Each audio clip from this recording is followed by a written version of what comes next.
আজকের কাজ শুক্রবারের মধ্যে চলে আসলাম একটা ছোট্ট সাইটে একটি বাথরুম একটি টয়লেটের কাজ করার জন্য।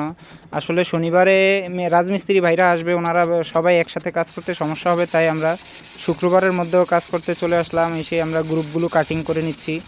আর অনেকেই বলেন যে আমরা হাত দিয়ে কেন ছাটি, আসলে হাত দিয়ে গ্রুপটা ফিনিশিং আমার কাছে সুন্দর লাগে। আমি সবসময় চেষ্টা করি বিল্ডিংয়ের মেন গ্রুপগুলো হাত দিয়ে কাটার জন্য, যেখানে ওয়ারিং হবে। আর অন্য গ্রুপগুলো ব্রেকার মেশিন দিয়ে কাটলে আমার কোনো অবজেকশন নাই। ব্রেকার আমাদেরও আছে, যেমন আমার কাছে ভালো লাগে হাত দিয়ে গ্রুপ কাটাটা। হাত দিয়ে গ্রুপ কাটার মধ্যে অনন্য ফিনিশিং আছে। অবশ্যই আপনারাও বলবেন আপনাদের কাছে হাতের কাটা গ্রুপটা ভালো লাগে নাকি মেশিনের কাটা গ্রুপটা ভালো লাগে। যেমন যেখানে আবার অনেক জায়গায় আছে রাফ ইটগুলা পরে বা জামা ইট পরে, ওইগুলো পরলে আপনারা মেশিন দিয়ে কাটা যায়, কিন্তু এখানে ভালো ইট মোটামুটি বা নতুন গাঁথনি।